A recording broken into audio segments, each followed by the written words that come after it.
Hello and welcome to Cartoonist Kayfabe. My name is Jim Rugg. I'm Ed Piscor. We're going to be looking at Weirdo 17 and specifically Robert Crumb's story about Philip K. Dick's vision late in his life. But before we do, I want to give out a couple of shouts to our latest comics. Ed Piscor's Red Room, the Antisocial Network. The collection of the first 4 issues of Red Room is now available wherever books are sold while supplies last. Been selling well from what I hear. But this is the perfect collection of comics for the horror fan on your Christmas list this holiday season. And Fantagraphics did a spectacular job of putting this book together. Yeah. Beautiful printing, top of the line, some great extras in the back. And you can keep up with Red Room by joining Ed on Patreon, patreon.com/EdPiscor, where you can read the early strips from the next Red Room story arc, Trigger Warnings. You can pick up one of my latest graphic novels, The Plain Janes, wherever books are sold, bookstores, comic book shops, whatever fits you, and perfect for the young adult reader in your life, about a group of high school artists who begin doing public art in their little quiet suburban town and basically disrupt everything from local law enforcement to their fellow classmates. I like to call it my shoujo manga, 500 pages of young adult madness. Perfect, again, for the young adult reader on your Christmas or holiday list. And you can get that wherever you find books are sold. You can also join me on Patreon at patreon.com/JimRugg. But we are here, Ed, to talk about Weirdo 17 and this Philip K. Dick story. But before I turn the page, I have to have a couple minutes of this cover. The covers for Weirdo in general are some of my favorite Robert Crumb drawings. And this one is just maybe one of the best above and beyond. Like between the logo and the background and just the appalled woman on the cover. This is magic. Oh, so good. As an illustration, it's beautiful. As a piece of reverse psychology salesmanship, don't look at this. This is not a nice magazine. That is freaking genius. But then just take a look at the freaking drawing. And dude, there is a shadow of this finger on that middle finger. This dude is so observant. I have this theory that you look at Robert Crumb. He's got terrible vision. He's got those glasses that like magnify his eyes by 1,000,000% and stuff. And I think like I don't know if you can do this easy, but like you could soften the focus of your eyes and make it blurry. And that's basically what I see when I don't have my glasses on. And I think that really helps a guy with that kind of like do this kind of hatching, because he's probably like, you know, softening the focus or pulling back enough where he's just seeing like a very beautiful gray when he's doing the hatch stuff. And I think that that doesn't come if you have, you know, good vision. And he can super accurate with lighting, color separations where he's cutting in these whites by hand. He's famous for, you know, breaking in professionally with an art career at American Greetings doing color separations. So at this point, he's got 25 years of experience cutting ruby liths and Ben-Day for color seps. It's so funny as like a gag, like a concept for a gag. It all works. But then you start looking closely at this background stuff, and it's gross. Like it's so over the top of like wetness. Cronenberg levels of body horror. And I mean, this is intestines with veins and stuff. Yeah, it's a doozy, man. And all these covers, like I say, are fantastic. So did we say what issue number? Issue number 17. Yeah. Yeah, and signed is 1986, so part of that magical comics year. Yeah, this would be the Peter Bagg era of editing, and you could usually tell who edited it without seeing the name by who lettered the letters column. Oh, interesting. Yeah. Yeah, I don't have I don't have a full collection of Weirdos, and so hearing that kind of thing, this is not a magazine I know well. It's that clear Pete Bagg hand lettering, and they're talking about you can really like see it in like the in the bold. Totally, and that's Pete Bagg right there. But they're talking the previous issue here. There's like Ray Pettibone illustrations, and people are responding to it like, "Yeah, I don't know about that Pettibone guy." I kind of still feel that way at times. So, the religious experience of Philip K. Dick. As far as I can tell, a lot of this is adapted, and I think there's a note on the bottom of one of these. Most dialogue taken from The Last Testament, Philip K. Dick's 1985 text. There's another piece, another footer that is coming from some other place also. So he's compiling various things to tell this story. Now, like as a kid, when I discovered Robert Crumb and I was getting those complete Crumb comics, I read this strip before I actually ever read Do Androids Dream of Electric Sheep or Ubik or any of that stuff. So this is my introduction to Philip K. Dick. Full stop. That's interesting. Yeah. That's really interesting. I was going to say, for anybody unfamiliar with this writer, Blade Runner and Total Recall, two of the big movies that are based on his work. Not Paycheck? But known as a science fiction writer. And then what happens is, has this bizarre experience in the mid-70s, March 1974, where he has this like vision or something. I think the way to describe it, and it's great, like the cool part of this story is that this focuses on this experience, this really unusual experience that changes the whole trajectory of Philip Dick's life. And he's recounting this. It starts from this very painful experience of having a tooth extracted and then getting, I guess somebody who's coming from the pharmacy with his pain meds, sees this fish icon on her necklace, which is like an early Christian symbol, and the reflection of the light on it combined with, I don't know, his pain or something, and it has this religious experience. I don't know if religion's even the right word for it, even though it starts with this Christian symbol, but has this experience of almost being possessed for like a year by this other intelligence. This guy's a novelist, magical thinker, and there are these guys out there. Also, California. I don't know what's up with Cali, man, but too many sun rays in the head or something. There's a lot of this kind of talk, a lot of this kind of metaphysical talk that just happens there. I don't know if like attracts like or something. I'm a boy from Pittsburgh, man. My parents worked at the steel mill and shit. I don't know about any of that stuff. And honestly, a lot of that fucking, when I receive that information, it's going in one ear and out the other, and I'm chalking you up as a kook. Oh man, I've got all kind of kooky stuff for you, Ed.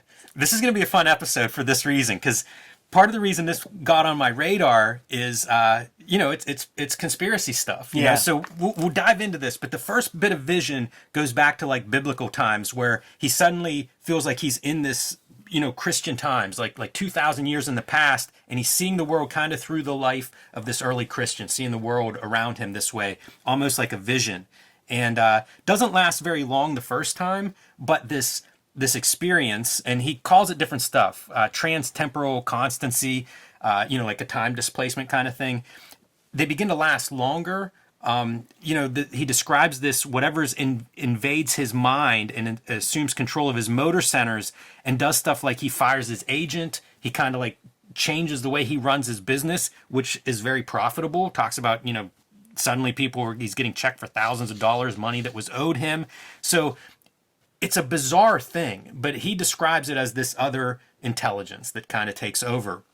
And the stuff that Crumb chooses to illustrate or to show from this, one example is he has kind of like this intelligence explains to him that his son has this hernia that could kill him at any time. It says that he's got a defect. It's vague, and so it's like he's getting these notions, these kind of like premonitions, but they're fuzzy. So, but the thing is, he's going with these omens or whatever, and they are all working out, and it's not going to be an exception with the son. But the idea is like the boy's fucked up, but we don't know why. Take him to the doctor today. Yes, and the doctor says, like he could have died. Like that's what this sequence is. Acting on this vision or this impulse or this voice, and sure enough, the doctor finds what is wrong with his son, saves his life. But certainly, like this kind of effect, you can see maybe Philip K. Dick was a little skeptical at some point, but just it's too weird. It's too much stuff. And these silver flames start to kind of like really engulf his vision of this thing, whatever this voice is, where he's seeing things as well as experiencing these weird temporal things, flashing back and forth. Sometimes this early Christian that he's experiencing the world through at times. Sometimes that early Christian is inhabiting his mind, or at least he thinks so. And he has to explain like the contemporary world, in terms that this guy isn't totally freaked out in his head. Look at the cartooning here, though. That's what I'm here for. And he sees, he started to become a fan of the little fish symbol. and he sees like a little palm tree like on the sticker, Yeah. and then it is now that's triggering this experience, man, like where he's going back in time, and It's like a 3-panel comic strip. Great and strip. so this is modern day Philip K. Dick getting transported, and then he gets transported into a guy who was like one of these hidden Christians, like when it had to be done on the sly before, or else the Romans will fucking crucify you, fuck you up. And as the early Christian, like he's like dreaming of like his future self. So it's this like Yeah, and oscillating thing. Another neat comics trick is where like you can make them look similar in certain ways, right? Because you're who knows what this guy looks like, so it's up to Crumb to make visuals. This is that note, Ed. You said there was a footnote of another source, a 1981 interview with Greg Rickman. So these aren't obscure. Like you could find like where this story is coming from if you were interested in more of this. Here's the other thing, Jimmy. Are you about to go back a page? No, I wasn't. But Okay, I thought, this is very early Robert Crumb brush inking, which he sort of went to like in the 80s a little bit, gave that shit a shot, and would use it in like Hup. A couple of strips here would ultimately settle back into the dip pen, but worth noting for his experimentation, because he'll do interesting, weird little formal things in terms of like the comics. He would do these non sequitur kind of avant-garde kind of comics, but he almost always had the same kind of pen and ink style. This is an early brush attempt. Yeah, you can really see it in some places, like it looks like brush strokes on her shirt, but then there's other places like some of these little speck lines where I wonder if he's doing both. He'll use pen in spots because he's definitely using pen for the lettering. So like, why not just add a couple of little finicky marks? Feels like this kind of silver flame would be the edges, the line work around the flames would be really a challenge to do with a brush. Totally. Not impossible, but very unpleasant. Yeah. And so the rest of this strip is just kind of explaining, this experience, which eventually it does leave him. And he spends the rest of his life writing about it, trying to write about it. Writes 8,000 pages, 1,000,000 words. 4 novels are based on those writings. He calls it the exegesis of Philip K. Dick, most of which has not been published. But it is this profound experience that runs over, some time, a year or so, and then just informs like everything he does after that. I think this poor bastard just got bumped into with some of that MK Ultra liquid acid, and he got fucked up. So we've seen the precursor pieces about like the hidden Christians and how they had to like have little body language things so that they could subvert the Roman Empire whenever they wanted to talk. And here's the modern day version where he's like, if I touch my button, that means you got to button up because there's a Roman nearby, and the man, John Q. Law, would be the modern guise of those Roman Pontius Pilate characters. He couldn't drive whenever that guy's like in his head. I hope not. Fuck. Had to give up the ability to drive for a time, and trying to describe what it is. Calls it the spirit of Elijah at one point, and you can imagine if you were describing this, every single like new wave anything would have something that would fit. The fun one that I came across is the Black Knight satellite, which is this orbiting thing that who knows how long it's been orbiting, who knows if it's even orbiting, but the idea of like some higher intelligence, an AI if you will, that's been around throughout human history. And there are references in like Tesla's writing and stuff to this kind of like intelligence. Alan Moore talks about, the idea of like ideas being sort of in the space. And that's why like 7 people come up with the same idea at once. It's the same kind of concept, almost that it's this frequency that's out there. So one of his books, Valis, is acronym, and it means Vast Active Living Intelligence System, which is essentially, in some circles, this Black Knight satellite. So I just thought it was kind of fun to do that in the context of like, I always think of Crumb and the idea of maybe government testing acid on civilians in the Haight-Ashbury district. Totally. And if you read like that Charles Manson book, Chaos, it just feels like it's fuel to the fire of these kinds of ideas of, I don't know, big ideas. But, like I look at Crumb and I think, why do this story, right? What's his connection to this? What interests him? And it makes me think of that, like having that idea of like something in your head or being tuned into something for a piece, for a spell, for a time. And it's kind of interesting subject, and Philip K. Dick, a really good subject for that idea, just because, he writes one way for most of his life and then spends 10 years writing in this other direction after this experience. So kind of a cool story to be buried in Weirdo 17. Yeah, for sure. I mean, it's certainly had a life beyond. It's been reprinted a whole lot because this period of Crumb strips, it's really he's getting he's getting more focused, as a cartoonist. It's not just like saying yes to every job and doing just like page after page of all kinds of nonsense. Like he really started getting into, deeper comic strip making. It's not often like his comic book narrative that's like the influence. Usually it's like the graphomania, draw all the time kind of energy. That's the influence that he has. But he's channeling, like from this distance right here, he's channeling like Wally Wood. I corresponded with Spain Rodriguez when I was just breaking in, and and he would talk about how like he and Crumb have been trying to crack the Wally Wood double lighting for 30 years, and there's an example right there. That's fantastic. He at this point would have there's that other before the Crumb documentary, there was a BBC documentary that you can find just on YouTube. It's an hour long. It's good.